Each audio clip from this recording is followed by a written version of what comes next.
Hi, I'm Sinhue number one, Sinhue Mendoza. I'm from Chicago, and you're listening to Villa's podcast. Represento a mi bandera, lo grito por donde quiera. Mexicano 100%, no existe ni una barrera. Mucho menos nos separa una frontera. Con papel o sin papeles, yo vivo a mi manera. No me importa en cualquier país. Si el cielo se pone negro, gris. Escuchando a Gerardo Ortiz, celebrando fiestas patrias con dos Génesis. Cantamos mariachi y en acapela. Miramos a diario con los jefes la pinche. Hola amigos de Pancho Villa's Army, aquí el Zargento Sinhue Tinoco with another episode of Villa's podcast. Probably wondering, like, I inserted my real name this time instead of my, PVA name. There's a reason for that, because today's episode, it's going to be one of those trippy episodes. You know, when you kind of find either your twin or your doppelganger or just anybody that you're just like, wait a minute, there's another one, right? Because he knows what I'm talking about, right? Oh, shoot, there's another one? That's what happened with me, I would say last month, right? Several weeks ago. So I want to introduce you to that person where I said, oh, shoot, there's another one. And that person is another Sinhue Mendoza. Quick story how I met him. So Carla, right? We had Carla on, we had Brooke on. We had a good podcast, and looked at Twitter and started looking at comments and people liking, and all of a sudden this one name came up and liked and commented, and I'm like, oh shoot, that sounds very familiar. Sinhue, spelled different but similar. So I reached out, started stalking him. Then he started noticing that I was following him, and he got curious. So we just started connecting, man, and started chatting back and forth. Long story short, here we are today. And the cool thing is, not only does Sinhue have the same name as me, but we have the same passions. And he's also very involved in sports in general. So let's give a warm PVA welcome to my guest today, Sinhue Mendoza. What's up, guys? What's up, man? So, dude, it's crazy how we connected, right? Like, it's just one of those things that just happens. And I don't know about you, but I got excited when I saw that it was another Sinhue. Yes. Yeah. I mean, well, I had never met another Sinhue, another Mexican Sinhue. I know that, and I pointed this out when we had our first conversation. The governor of Guanajuato's middle name is Sinhue, and he spells it similar to the way I do with an S. And I met a Brazilian guy in Miami once, or in Orlando, during a women's national team game when I worked. We'll talk about my job where I used to work with the United States national teams. I met another Sinhue who spelled it kind of like you. And the first time we looked at each other's names and we stared each other down, and he started pointing at his business card. He's like, "Hey, I have your name." And I was like, I stopped everything I was doing and I said, "I have never met another one." So when I met you, I had met another Mexican. I met another one in the U.S. and we were Mexican American, and you were part of Pancho Villa's Army, which I'm well aware of because I work in American soccer. And I was like, "What? This guy? Like, oh my gosh! Like my long lost brother." And I always joke with people, man. Sinhue, it's funny calling another Sinhue, even like kind of like it brings me into this weird like like whoa. But when I was in college and Facebook started, I was like, man, I'm starting a Facebook group called the Sinues of the World, because there's not many of us. Like the only other place where people don't think my name is strange is in my, which is because, my parents read the book. I think your dad read Sinue el Egipcio when he was younger. My parents read it, and I actually own the book my parents read. It's like this red book. And I have it, I take care of it because obviously that's where my name came from. And it's a very interesting story. And I always tell people the other story that I think I told you, that it was a Hollywood movie in the 50s too in the US, but they took our name out of it. It's called, the name of the movie is The Egyptian. They took Sinhue the Egyptian out of it. And I always explain that to my friends in the US. They're like, what are you? What was I'm human for starters, but like, dude, I'll be honest, right? And I don't know about you, but yeah, same thing. I think we kind of are curious about our name, right? We find out the fact that you have the book is freaking awesome. I don't think my dad ever kept his book, or I never seen it anyways. But that movie, I did research, found out what does Sinhue mean, and my that definition I looked up, and then let me know if you look up the same thing. It's tree of life, or the I think a fig tree or something. It's this tree of life. Yes, something very exactly something like from Egyptian mythology, because they And found the story in an ostrakhan in ancient Egypt, and it's in our ostrakhan of our name exists in the museum, like the most important museum in Cairo has the story of our name and, in it. and that's one of the things that, dude, we have to check it out one day, right? So definitely take pictures. Absolutely.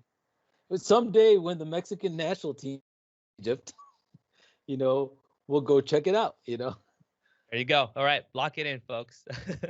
So yeah, and looking up that the Hollywood movie, right? I googled it. It's on YouTube. Like you can watch Oh, it, you can watch the movie? the full movie. But I haven't done it because Dude. it's so boring, dude. I started Yeah. watching. That's that was my initial thoughts. Like, I'm gonna try to watch it tonight before I go to bed, but that's like, but I'll probably fall asleep within 10 minutes because it's from the 50s, and like I don't do well with those black and white movies unless it's Pedro Infante or like Cantinflas, you know, then I could handle it, you know. Or like when I looked at it, it's kind of similar to like the Ben-Hur and the Ten Commandments, right? With Charlton Heston. Those are great epic movies. Similar style, but just not the same type of actors and product. I was just like, oh, dude, I can't stay awake. Right, right. So anyway, tell us a little bit more about yourself, man. Tell us again where you're born, raised, a little bit about your family history, and then I would definitely like to talk about your journey, man, in sports, Yeah. because you have a great story. And actually, what I like to do as we go through that, I'll show some images that you shared with me, so you can tell us a little bit about what these images are. But tell us about yourself. Yeah, so my name is Sinhue. It's a great name, as you know. Uh, I was born in Chicago, here in Chicago, where I live now. My parents arrived in the U.S. My dad arrived in 1979, and then my mom followed him here in 1980 with my sister. So my sister was born in Mexico, and then she came with my mom to like follow my dad. The interesting story about us, our journey, you know, and I say that as a journey as Mexican immigrants, is that like many Mexicans, the idea was always to go back. And my parents still have plans of going back. They're from, my dad is from El Estado de Mexico, the state of Mexico. My dad's from Nesa, if everyone remembers Toros Nesa in the 90s. My dad is not a Toros Nesa fan because Toros Nesa happened after he left. It happened while he was in the U.S. The Estadio Nesa 86 where they played didn't exist when my dad was younger because Nesa 86 was made for the 1986 World Cup. So that is all new. Like, so he had a little bit of loyalty to Toros Nesa, but he's always a Chivas guy, very much a Central Mexico Chivas guy. Like there's more Chivas fans in Central Mexico, Mexico City than there is in Guadalajara. That's the argument. And I believe it because a lot of my cousins in Mexico City are Chivas fans. But then my dad's from Nesa, my mom's from Mexico City. My parents met in what you call CCH, which is an UNAM high school. There's preparatorias and there's CCHs. At that CCH is where they read the book about Zinuhe, and their third son, their third kid, because I have a sister, obviously, and then an older brother, but is because of their time at CCH. So they arrived in the U.S. I was born and raised in the suburbs of Chicago, in the north suburbs. So very Chicago-like, love baseball because of the Cubs and the White Sox. Watched both of them most of my life on WGN. So most of us are Americans, that watch a lot of baseball. For Chicago, it's like hammered into your head because it's available to you every day of your life. It used to be, not anymore, but when I was a kid, my brother, I'd come home from school and the Cubs were on, TV, so we would watch. But the other thing that was instilled at a very early age is football. I remember the 1994 World Cup like it was yesterday. I still have pictures of my brother and I in our little, literally red socks, white shorts, and our jerseys. He had a Saga jersey, and I had a Hugo Sanchez number 9 in the back. His was number 11. We still own one of them. The number 11, my nephew wears. It fits him now, which is really cool. And then I wear my dad's 94 kit now because it fits me. And I basically took it from him. Like as I got older, I was like, this is mine now. I love this jersey because it's the first jersey. The 94 kit is the first jersey that I fell in love with La Verde, como se dice. Yes. Let's talk really quick, Zinuhe. And sorry to interrupt you, but I was just like, okay, now that we're talking about, your journey and where your dad, first of all I heard everything you just said. All I heard was Chivas fans are out everywhere. So that's all I heard. They are, man. They are. But let's talk about your jersey, man. So again, you said your dad was a he was he saw the fandom there and kind of who was what. But I think I see a Pumas jersey on you. So tell me about your passion for the Pumas, because I didn't hear that that's something that your parents were fans of. Yeah. Even though they went to that university, right? Yeah, well, so they didn't go to the university. They went to the high schools of UNAM. They're affiliated. But so it's funny, right? So I'm a Pumas fan because of Hugo Sanchez. I love Hugo Sanchez. Still do. Loved him as a coach and as a player. Even though by the time I got to see Hugo Sanchez play, it was his later years. Like, it was his years with like Dallas Burn, and he ended up at Celaya, if you remember, for a little bit towards the end. But my dad, when I was a kid, bought me an Hugo Sanchez like documentary film, and I fell in love with his goals with Real Madrid and Pumas. And I remember seeing this jersey with the giant Puma, and it was like iconic, And wow, I watched them in the movie. They did La Vuelta Olímpica when they won the title in the late it was in the early '80s, and they go around in the circle, and Ciudad Universitaria, is going nuts, and they all have flags. I'm like, man, that's my team. Even though my dad's a Chivas fan, but my dad, he was supportive because like Pumas, he doesn't mind Pumas. You'll see like with Pumas and Chivas, there's really not a rivalry. And I find that there's a lot of Pumas fans who actually like Chivas, like me. And then my dad and my mom also, because they were CCH high school kids, they have Pumas jerseys with their years that they graduated from their high school and everything. So like they're very supportive. In fact, I have pictures of when they won. My mom and dad were in Mexico both when they won the Olympics and when the gold medal for Mexico, and when they won the World Cup U17. They were both times they were in Mexico City. They're there a lot. They travel quite a bit there. And one of the times I have pictures of my mom and dad celebrating, in the streets with their Pumas jerseys. In that case, But my dad obviously has Chivas.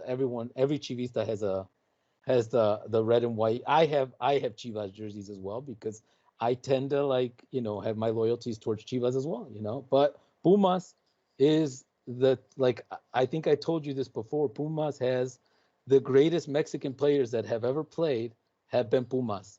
Hugo Sanchez, Leonardo Cuellar, Jorge Campos, Garcia Aspe, Claudio El Emperador Suarez. Those were all Pumas, and they all came from the school of Pumas.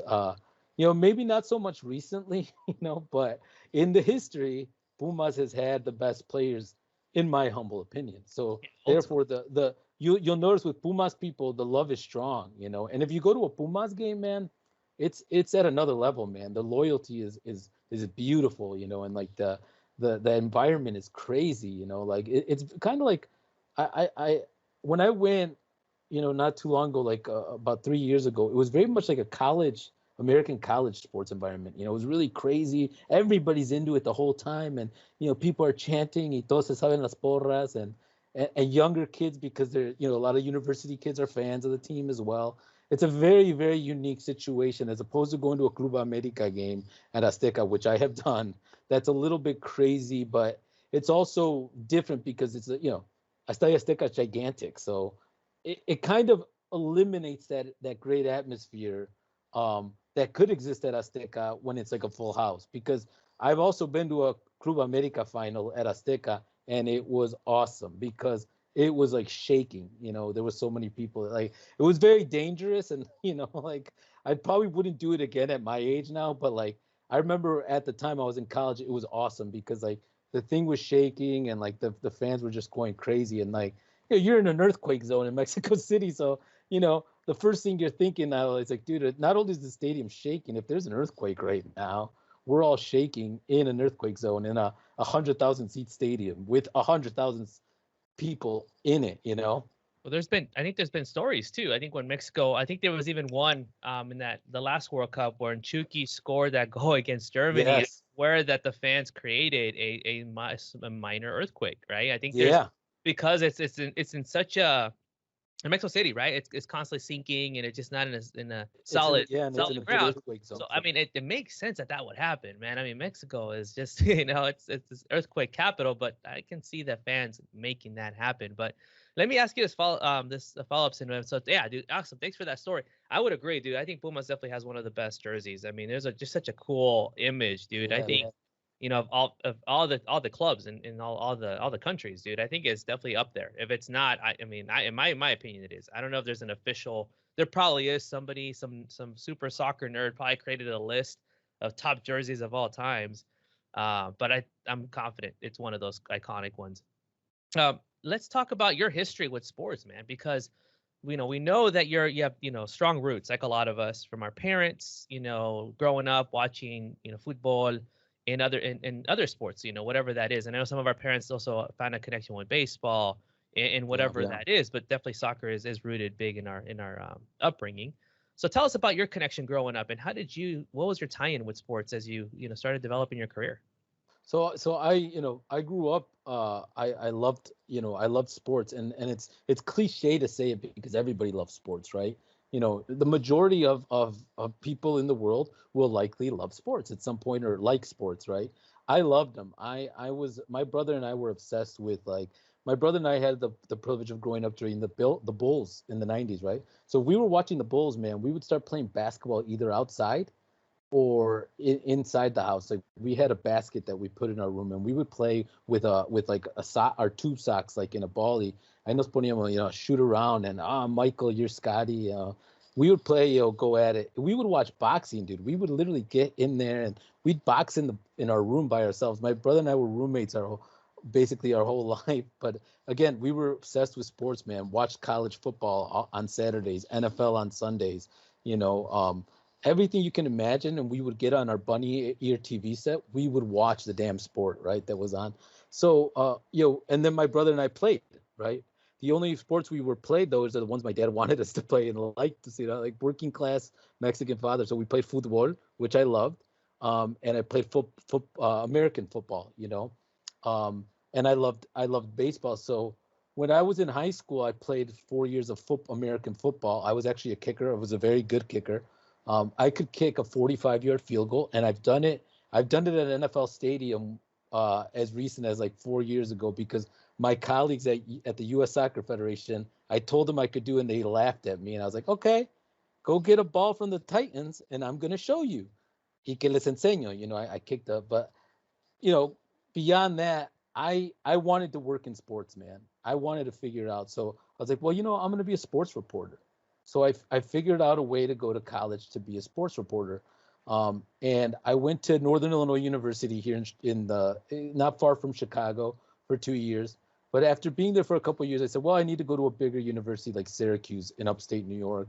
The university that had, Mike Tirico, Bob Costas, all these big names have sports reporter names have came out of there. So I need to go to that university. So I applied to transfer there, and I applied to transfer to Illinois. It's a funny story about that is I wanted to go to Illinois, University of Illinois, Champaign-Urbana. And they also had they had a good journalism program. But my parents asked me, ¿cuál universidad es mejor para tu carrera? And the first, I told them, well, like I want to be a sports reporter, so Syracuse, that's like the broadcaster U is what they call it. And they're like, well, you have no choice. You're going to New York. You're the first person from our family to go to college. That was extended too from my whole my cousins and everything as well. So it's like, you got to go. You're the first one. You're, sabes, eres el pionero. You got to go. So I went to upstate New York, man. I had never been there to college there. My mom, in first time seeing it was the first time I saw it, and we were kind of like, it was scary, right? And it was different, but I did it. And while I was there, man, I learned that I didn't want to be a sports reporter. I wanted to go into the other side of sports. I wanted to go into like working with teams, working the PR, the broadcast side of things, the marketing aspects. So I got involved in doing that within the university and started gaining experience in that. Right. And it was very good experience because my college was very, it's well known for sports nerds. It's well known, like if you have that's what you want to do. Like the kids that come out of there are known in our business as like, well, yeah, that's a Syracuse kid. We need to get him. And it actually helped me in, when I graduated, I was able to be the media relations intern for the Cubs, which was working with the Cubs PR staff as their post-college paid intern, and that's, dream job I was 23 back then, and the rest is history, man. Like, you break into an internship like that, you could take advantage and keep, taking steps to where you need to get, and building, your experience and everything. And, ever since that, man, that experience, it's been like, it's been all a dream privilege to do all the cool stuff that I've gotten to do. I always tell people, like, envision a kid in the 90s watching the World Cup and watching like Marcelo Balboa bicycle kick in the World Cup, or watching listening to Perro Bermudez doing. It's like, I've worked with those guys, like I know some of them personally, right? Like, like now it's been a very, a very humbling. It's very, I really feel privileged and proud of, what I've been able to do. Like, my parents enjoy it now. Like, they get to come to games, and, I bring them down on the field, and like, yeah, stuff like that. And I'm very proud of it. You paid it forward too, right? I mean, I love the fact that you said about your parents, right? Especially, I think you said your dad. Hey, what's gonna get you to where you want to go? The fact that they supported you, they that you were the first to break, to go to New York. That's huge, man.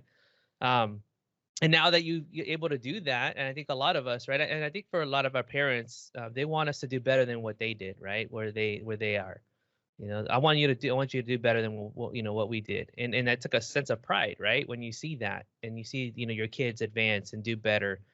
So I love the fact that you got there. You're able to do your dream, and again, from watching it to actually being a part of it, seeing all the back end, connecting with the people that you saw on broadcasts, and oh my gosh, like I listen to your stuff all the time, right? Yeah. But then paying it forward with your parents and getting them on, it's like, hey, it's such a cool story, man. But tell me how you kept your cool, man, because I see a lot of us getting fanboy and be like, oh my gosh, dude, like, how you doing? Like, oh, can I get an autograph? Like, what's that balance? Or tell me about that transition from being a fan to like, okay, now I have to like put my work face on, right? Yeah. So that's a really good question, Sinhue.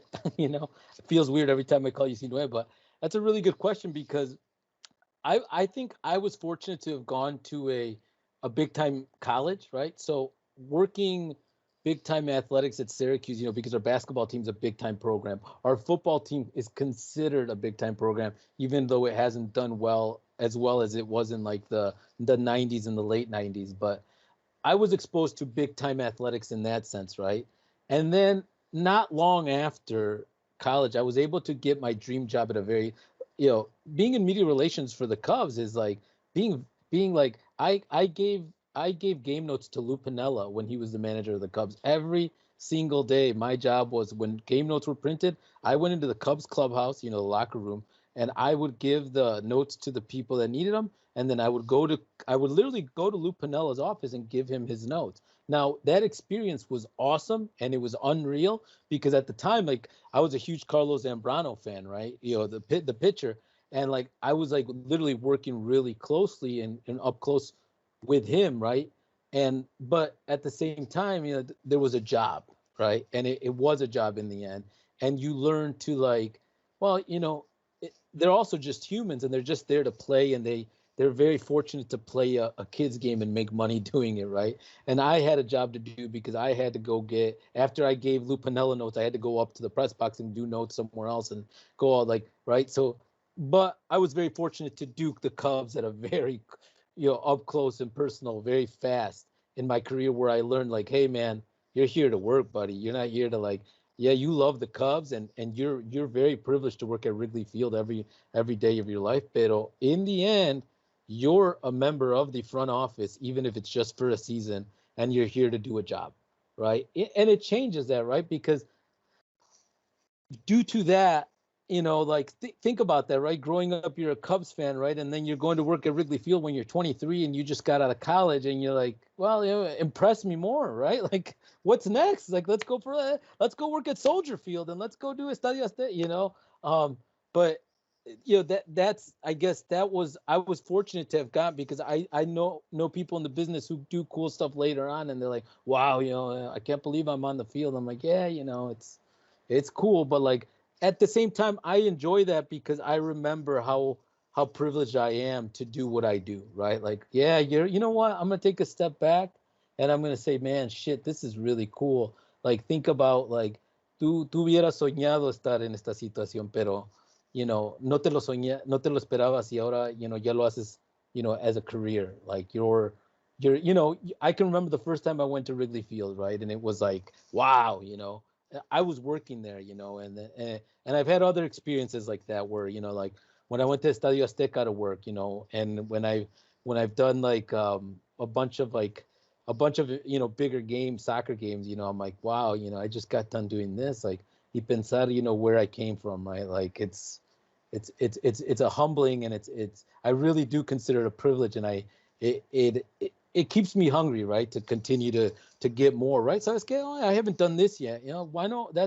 I want to do that, I want to go do that, Yeah, but I think what you just said and just stood out to me is like all these with sports, it used to be that you would have these big companies, right, like Sports Illustrated, ESPN. I mean, these big companies that would cover these sporting events. Now you're seeing with the internet and stuff like that, so many websites and other outlets. I mean, Twitter, I mean, Instagram, even social media. You're seeing a lot more. I don't know, let's say smaller journalists, companies going up that some, I don't have that level of professionalism. I don't know. I've seen that's that. right. That's right, It man. can easily be taken away, right? And that's why to your point, you were taught early. Hey, this is you're representing whatever Yeah. us, right? You got to make sure that you have that level of professionalism. And then with now in this current state, that's why again a lot of these stadiums and a lot of these these teams are very selective, and also at the same time, like they don't mess around. If you break the rules, you're out, right? Yeah, that's part of my job. Like, that's like I work with I consult for International Champions Cup, and when I was hired to do work for them in 2017, it was after having been with U.S. Soccer for 4.5 years and running accreditation for U.S. Soccer for all events domestic wise. Now, I do that for relevant sports, is International Champions Cup, which Manchester United, Barcelona, Real Madrid, Chelsea, they've all been part of these, Juventus, all these monster teams that come. And I was hired in 2017 specifically for that, because they're like, hey, we're getting all these people applying.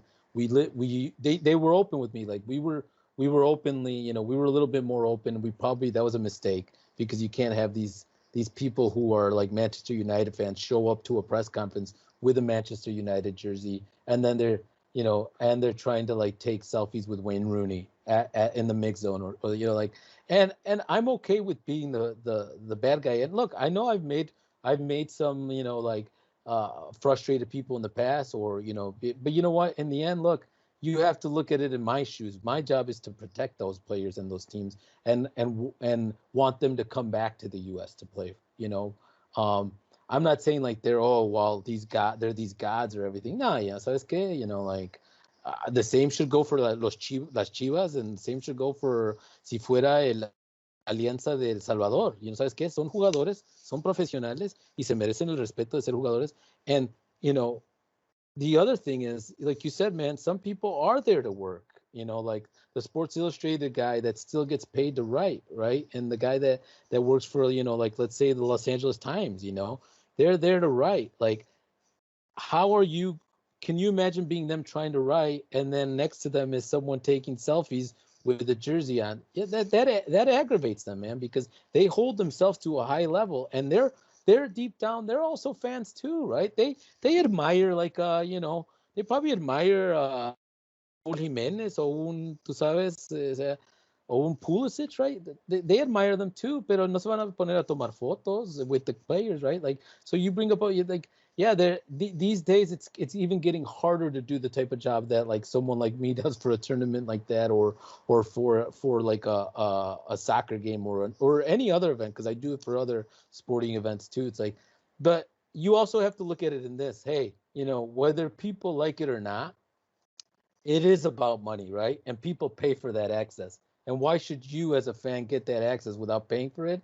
And your other fans that are your like other fans that are just as big of fans that you don't have that access, but they've now paid for it. Why should they get it and you don't because you quote unquote pretended to be media, right? There's a place for it. Look, when I was at U.S. Soccer, your counterparts, the Outlaws, we credentialed them because their people got, they had access to the field, and with for cameras, they would take pictures down there of the tifos y lo que, all the great work they did, and the same thing if it was you, with PVA and you, hey, look, we got this photographer that's got.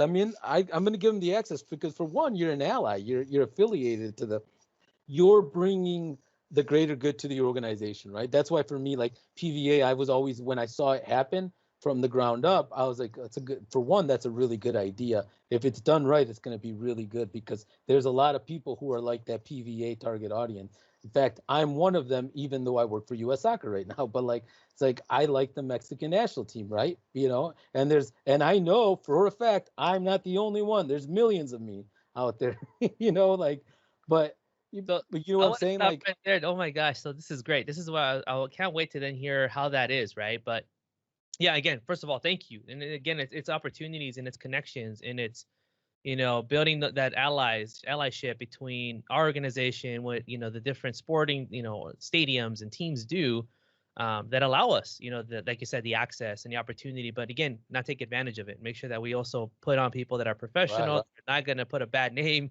out there for PVA, and even Outlaws the same thing.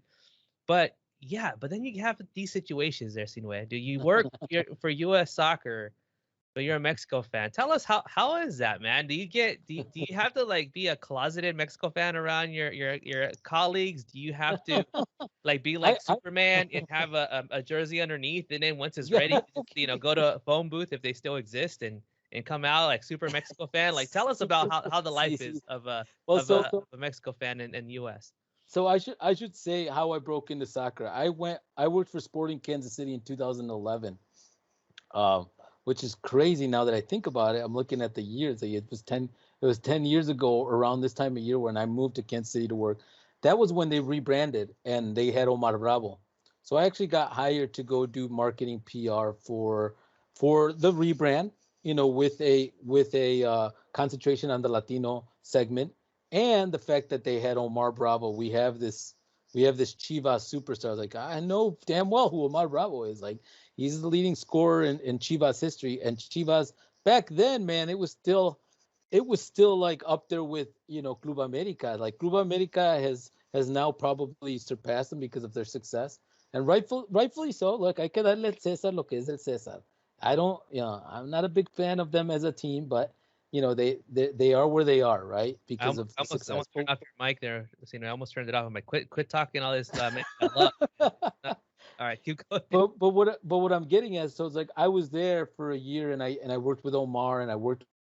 It was really a great experience, but I got this opportunity to work with US, and it's about progress, and it's about improving your career, right? And going to like the top of the American soccer totem pole, which whether people want to admit it or not, it's the United States Soccer Federation, right? And then Major League Soccer, right? Yes, the Mexican national team is the most popular team, but they work with Soccer United Marketing and US Soccer, like you know essentially they're affiliated, right, in some ways, through Soccer United Marketing, right? And there's tours are organized very similarly. But I got the opportunity to go, do work communications, and which was one of my bigger backgrounds, so I took it, and they didn't ask me if I was a Mexican national fan, nor did I tell them, right? But I did put away my fanaticism. Look, everybody at Sporting Kansas City knew that I was a Mexican national team fan because that was the year of the Gold Cup where the Gio goal, at the Coliseum, when we it looked like it was going to be a 2-0, and then Mexico scores 4 unanswered, if you remember, at the Coliseum. I remember because I was at a game. We had a game that day, and I was really frustrated because I was like, damn, it's going to happen again. We're going to lose to the United States national team again, and like, what?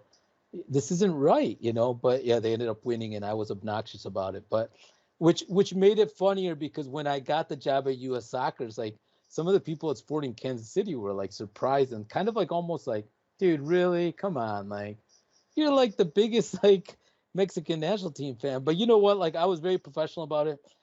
I was never openly a Mexican national team fan.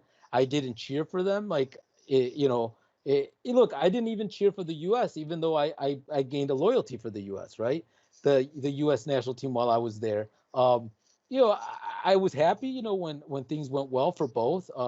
I think it's also important for both teams to do well at the same time, right? Like, and for both leagues to do well because they're the giants. They're the people in Europe look at as like, what's going on in North America, right? It's those two. But yeah, look, I put away the jerseys. Like I have a collection of Mexican national team World Cup jerseys, and I didn't use them. I didn't wear them. Mexico played in the World Cup in Brazil that year. Well, I have a funny story, right? I would travel for the U.S. men's national team qualifier games, away. So I went to Panama, Jamaica. I went to Honduras. Awesome experiences, man. If you could ever go to a CONCACAF qualifier, it is awesome, man, because it is the craziest thing you will ever see, man. Like Jamaica is very much stereotypically Jamaica. It smells like pot, and it's like kind of like smoky. And in Honduras, man, when the U.S. played there, they declared a national holiday, dude. They opened in the morning, and the game was like at 1 o'clock in the afternoon. By the time we went in there, it was like a cage full of crazed dogs, dude. Like they were going crazy ready for the game, and dude, it was hot. And I was like, yeah, I'd like to bring a European team and be like, you think you can come in here and win? Like, yeah, it's like, you think this is easy? Like, yeah, right, dude. Like, look at that grass. It's like Florida sawgrass. It's super thick, like, but it was a great experience, man. But like in one of those trips, I was in Panama, and if you remember, the U.S. had to beat Panama for Mexico to make the World Cup. I was at that game, man. I was in Panama City. It was a beautiful trip. Again, very privileged. I was there with media. I would organize the trips for the media covering the U.S. national team, and it was a great trip. And then Panama was going to win the game, if you remember. Like, dude, they were like celebrating in the stadium, and they were going crazy. Like, they were going to go to the World Cup because if they won that game against the U.S., they would make the World Cup. Well, that was the game where Graham Susie, and I'm forgetting what's his name, score the goals at the end of the game, and they eliminate Panama. Well, as you can imagine, man, deep down, I felt bad for the Panamanians because they're beautiful people, and they were celebrating like they were going to go to the World Cup. But deep down, dude, I was really happy for the Mexican national team and my dad. I was like, they're good because they're going to play New Zealand, and there's no way they're going to lose to New Zealand now, right? And I was super happy, like, but that was one of those days I had to be professional because I genuinely felt bad for the Panamanians. I genuinely felt happy for the U.S. national team winning, right? Because it was of like, you guys se descuidaron y les metieron los goles, brother, like, but. And at the same time, dude, I was ecstatic for the Mexican national team because they were going to go back to the World Cup. And if there's one thing that's great, it's Mexico playing in the World Cup because it is excitement at another level, man. Like I remember I watched that World Cup with my dad. Like I go out of my way to go watch it with him, and it was a lot of fun, man. A roller coaster of emotions there, I mean, just talking about it, not only from your personal fandom, but just seeing the Panamanians fans and then the U.S. fans, and just a lot happened. I mean, there's tons of memories like that, right? Where it's just so much emotion going on from being behind, being the underdog. I mean, that's why we love sports, right? We connect with it because of that emotional connection and investment that we just put into it, man. I mean, all those 160 some games, to get to where they're at, all those, whatever, right? The qualifiers. I mean, we invest a lot in it. We just enjoy it. We enjoy those moments, whether they're come often or they come sparingly, but we cherish them. But let's I have you share some images with me, and I just want to share them. And if you want to just kind of walk through some of those, and just let us know what was going on there, when were they taken, and then we'll wrap up with talking about some of the jerseys because you have a good collection of them. So I'd like to have a good discussion around that. All right. So this first image here, Sinhue, of course, here's a spelling of your name, right? But you're definitely wearing one of my favorite jerseys, one of the jerseys that I like as well. But tell us about this image here, man. What's going on here? So that's a '94 kit my dad wore in the '94 World Cup that I wore that I wear now because I took it from him. So that I spoke when the USA Mexico qualifier, the last one at Azteca. I think you were at that one, correct? At Estadio Azteca, they tied 1-1 on the goal by Michael Bradley that says Ochoa was up and se descuidó and they hit it. I was there with my dad. My dad had never been to a USA go in Azteca and for a qualifier, so we took him for Father's Day because if you remember, it was around like late June, which is around my birthday. My birthday is June 20th, so it's usually around Father's Day. So we went on a guy's trip. My brother and I and my dad went by ourselves for the first time to Mexico, and I spoke to the series called The Hacks about my fanaticism for. I was open to talking about the fact that I worked for U.S. Soccer, but I was actually a Mexican national team fan.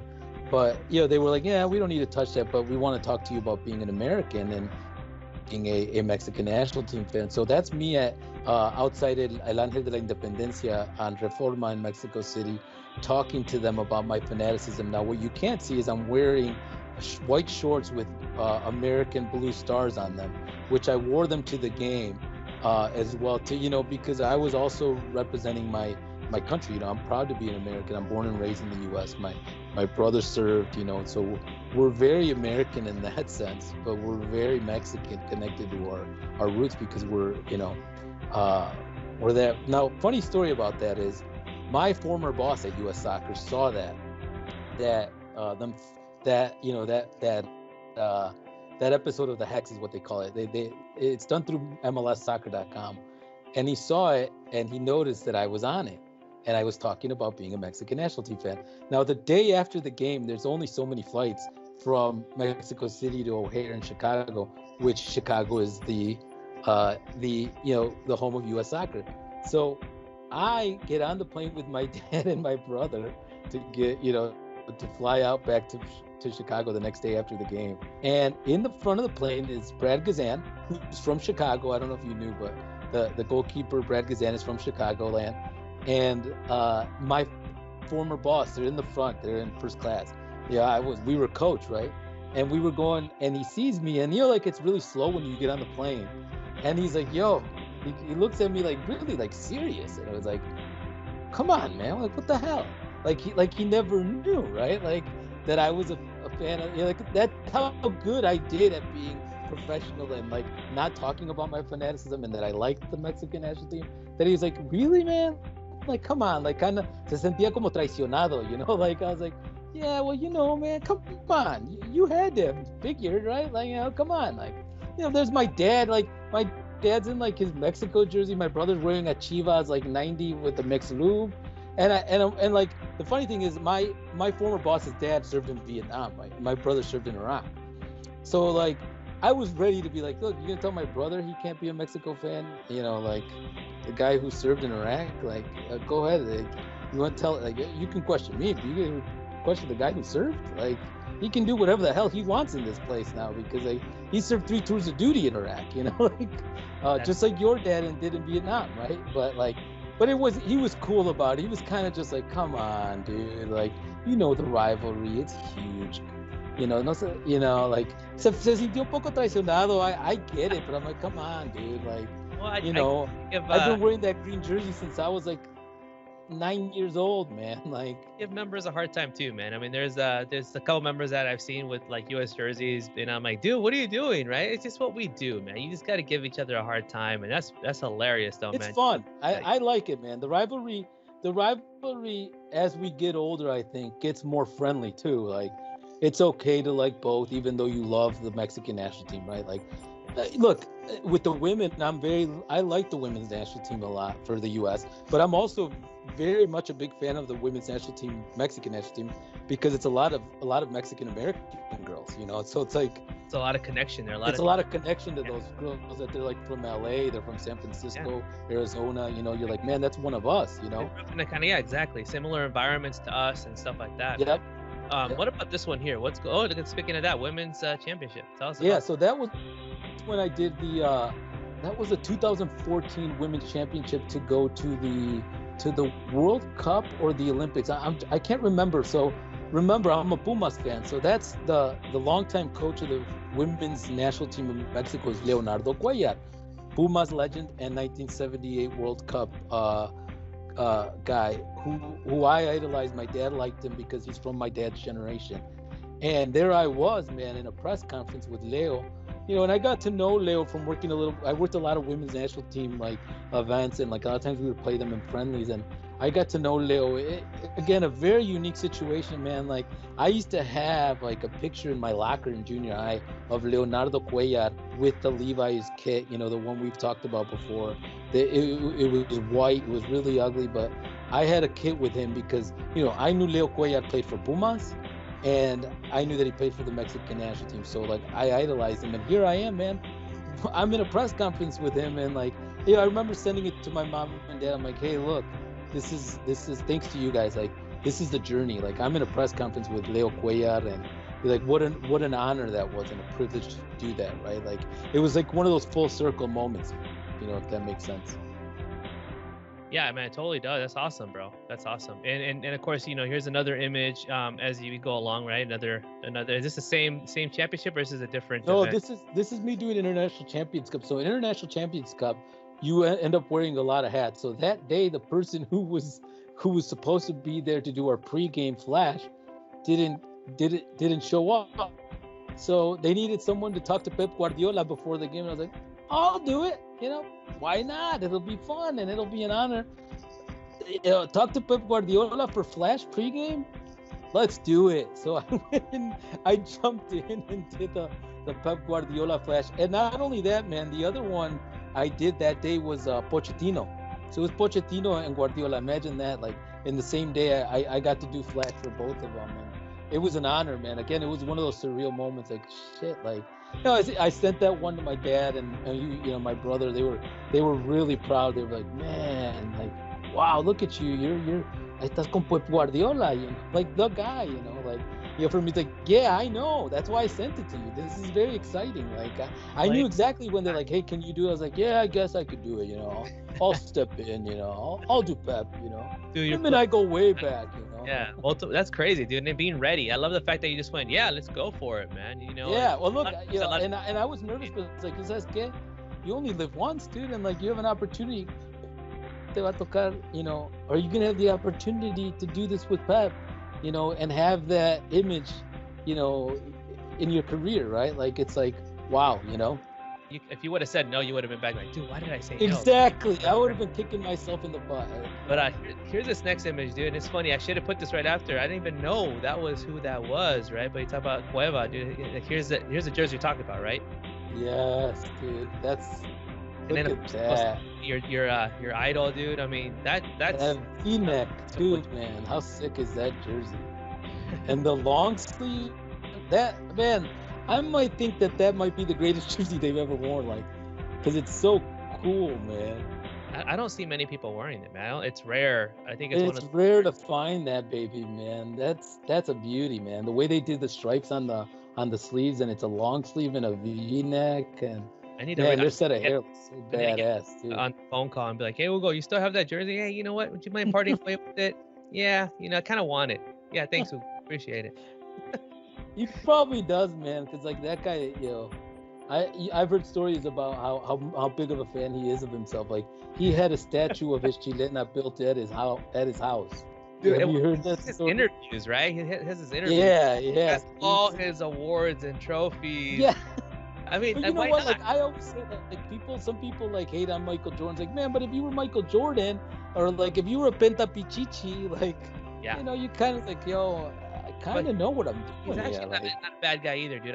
Me and you know, after the 2-0 big, you know, victory of, you know, overcoming the 2-0 victory in Columbus, right? When Columbus, yep. Yeah, me and my friend went out there, and you know, on the way back, we took an American Airlines flight, and Hugo was on that flight. So right away is like, dude, I have to say something, dude. So right away, as we, you know, that slow walk down the aisle, like you said, and he was in first class. I'm like, Hugo, campeón, you know, and he gives us, he has these little flyers or little flyers of himself with all his accolades and his picture, and he just hands them out, you know, like little pamphlets. He has like his own business card of his accolades that but he it's hands like, out. yeah, it's like I don't know, maybe the size of like a traditional, you know, photo, right? But it opens up and you see all his like his accolades, Dude, that's awesome. Kind of like his resume in a way, right? But all yeah.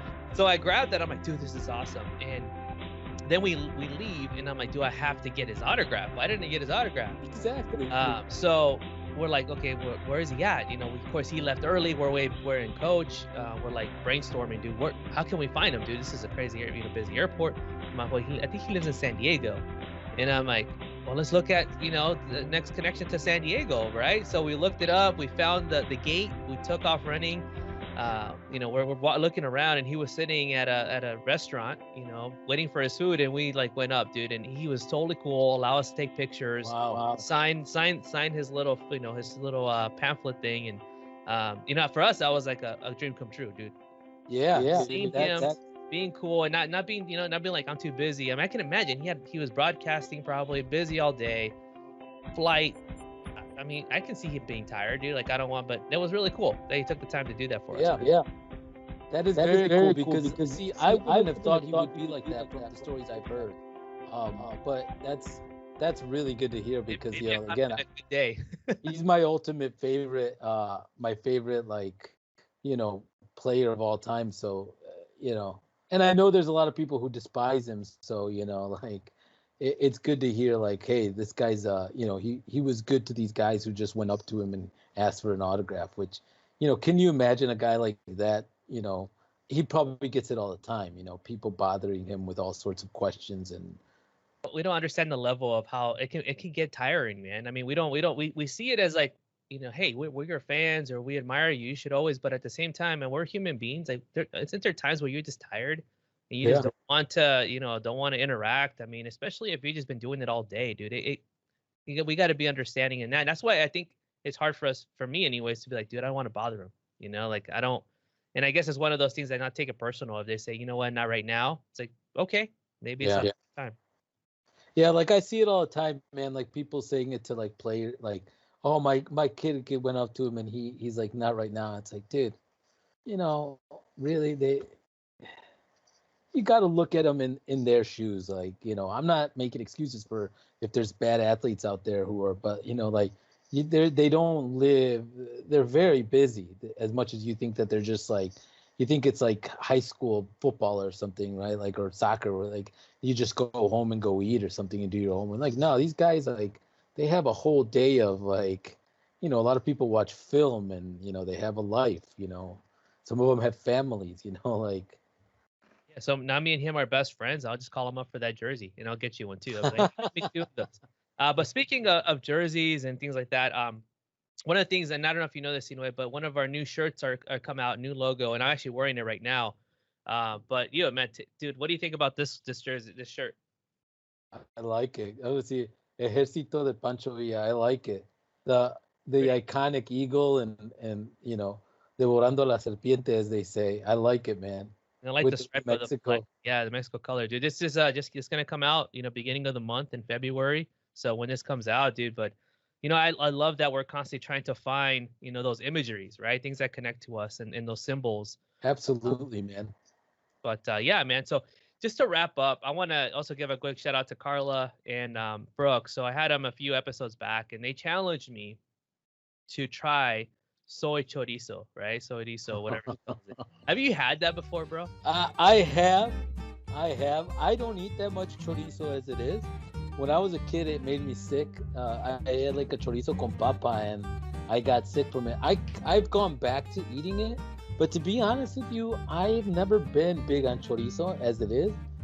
So the soy chorizo was even more like, yeah, this ain't it. Like, like it's got a weird texture to it. Like, I think soy stuff has a weird texture to it. I'm very much like a paleo type of person, anyways. Like, I eat a lot of meat and like vegetables and everything. So like the soy stuff though, man, it could be rough. It's different, like the texture, bro. Like kind of like jello-y or something. It was the same way, but dude, honestly, I mean, I actually took some footage here, and I'll show as I'm talking about it. I'll show some of the stuff I did. It actually did not look that bad. So I don't know what they did in this one. It actually looked like chorizo, and just like you, maybe it's a Sinhue thing. Maybe we don't chorizo doesn't. No somos choriceros, no somos de Toluca. it's our kryptonite, man. It just doesn't go well for our body. It makes us do funny things.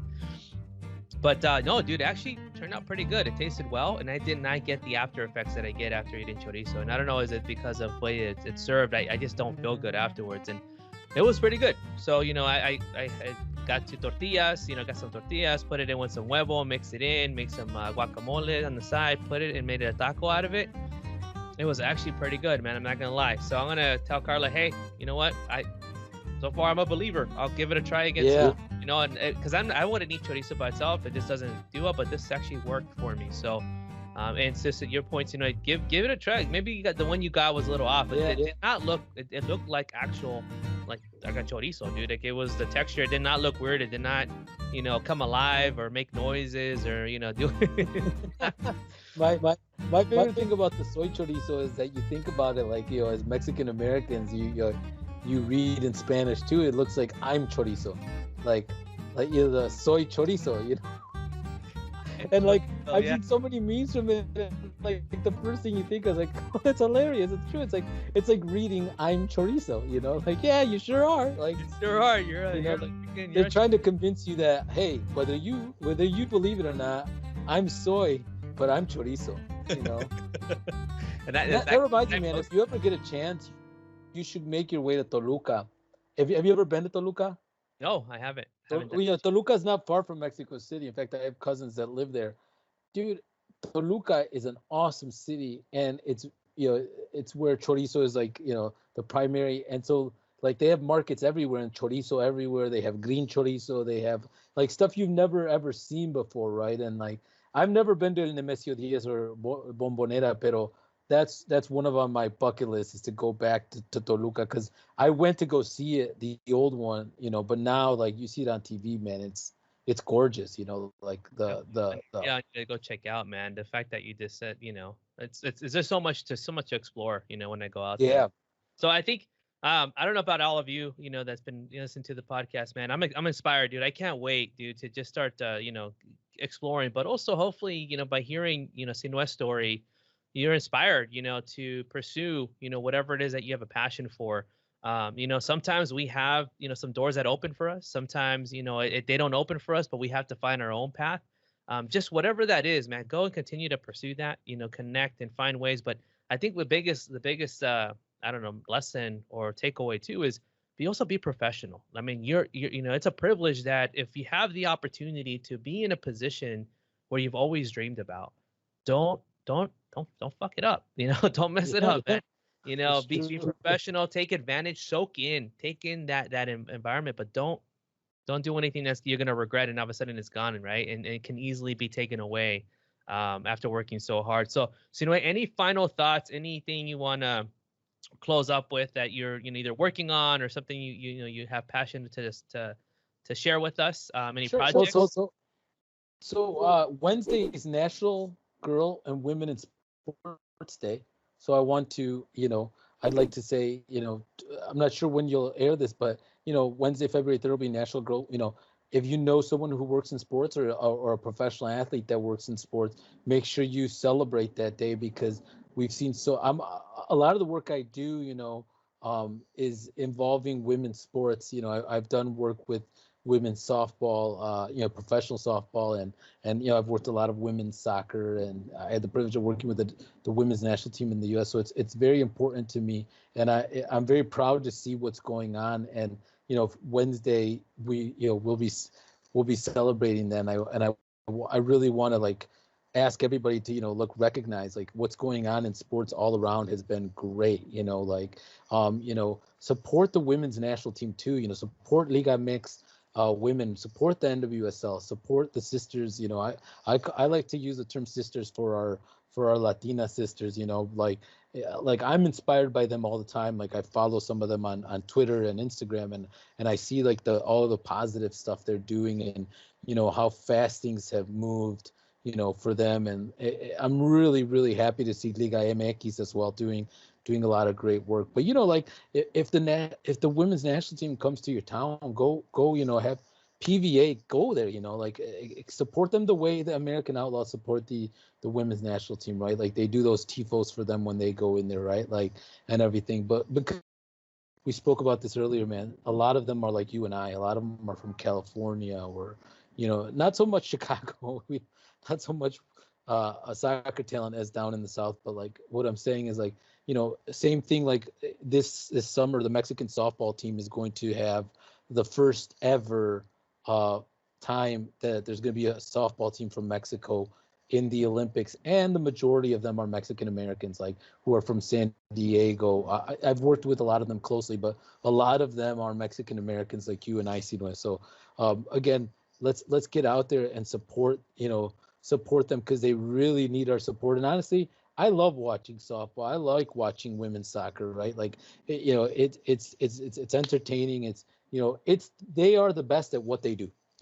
But I want to encourage everyone to do that. And like you said, the other stuff, dream big.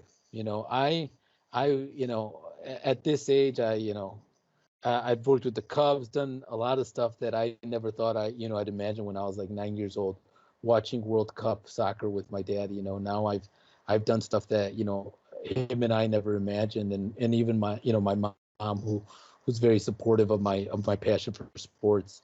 But go dream big, and in this country anything's possible. My dad always told me like, hey, like aquí se vale soñar, porque you have the opportunities, like to you, the education, the opportunity to get out of what you're working class, like actually go have a desk job somewhere, and it's true, right? It's very unique.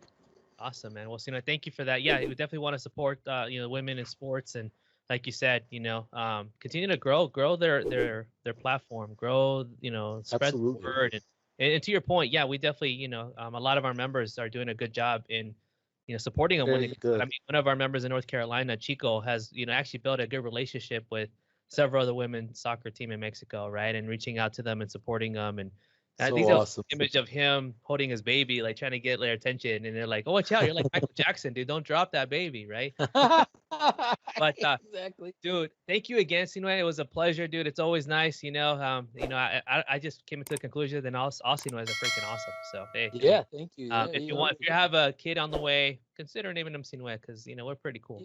Yeah, Zinuhe is a great name, and everybody should know a Zinuhe, because somos chingones, la mera verdad. Somos un single. Yep, I agree with that, man.